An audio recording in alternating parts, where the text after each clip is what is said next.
Hello student, we are going to discuss some important questions or some typical questions but important for the board examination. Okay, so one of the question is that a laboratory blood test is 99% effective in detecting a certain disease when it is infect person. ठीक है, however the test also yields a false positive result for the 0.5% of the healthy person tested. ठीक है ना, if 0.1% of the population actually has the disease, what is the probability that a person has the disease given that his test result is positive? ठीक है ना, तो ऐसे questions के लिए बहुत सारे बर्ड्स लिखे होते हैं, हमें बस सेलेक्टेड बर्ड्स ही सेलेक्ट करने होते हैं. तो फर्स्ट बर्ड इज दैट कि ये पता करो इस पूरी पॉपुलेशन में कितने परसेंट लोगों को एक्चुअली में है. ठीक है ना, तो यहाँ पर लिखा है if 0.1% of the population actually has the disease. तो suppose that we have E1 and E2 two events. E1 and E2 two events. E1 क्या है कि वो पॉपुलेशन जिसे एक्चुअली में है, और E2 क्या है जिसे एक्चुअली में डिसीज नहीं है.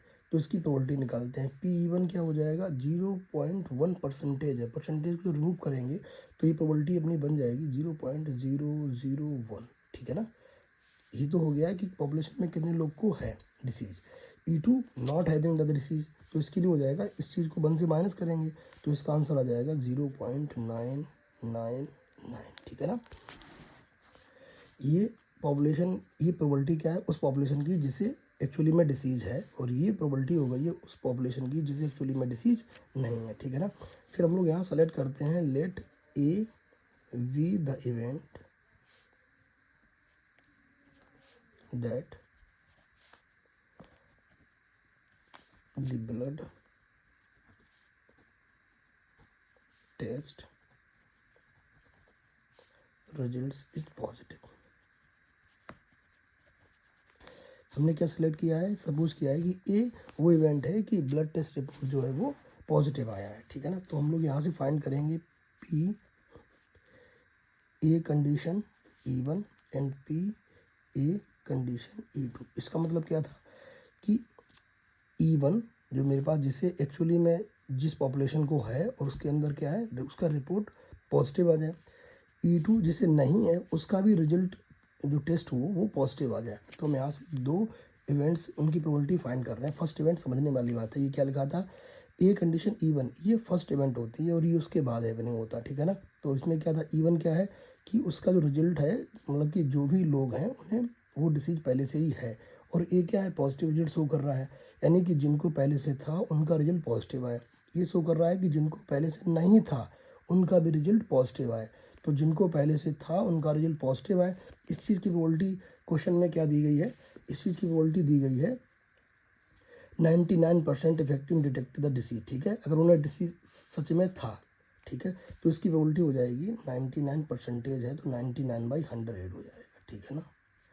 सेकेंड क्या था, अगर किसी को नहीं था फिर भी डिटेक्ट हो गया है, तो इस चीज़ की प्रोबेबिलिटी दी गई है क्वेश्चन में 0.5%. तो इसका मतलब हो जाएगा 5/1000. ठीक है ना. फाइंड क्या करना था, हमें फाइंड करना था what is the probability that a person has the disease, उसे डिसीज है और टेस्ट भी पॉजिटिव आया है. तो ये क्या शो कर रहा है कि जितने लोग को है और उनका रिजल्ट पॉजिटिव आया है. तो यहाँ से हम लोग इस तरह से बनाएंगे.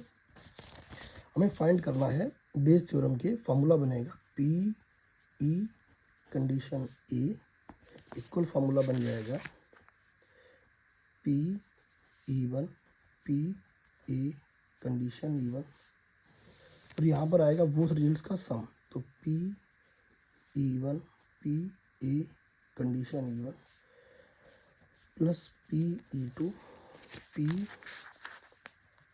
ए E2. ठीक है ना, तो यहाँ में क्या लिखना था कि जिन्हें था उनका रिजल्ट भी पॉजिटिव आया था. ये हो गया. सेकंड टर्म हो जाएगा जिन्हें नहीं था बट उनका रिजल्ट पॉजिटिव आया था.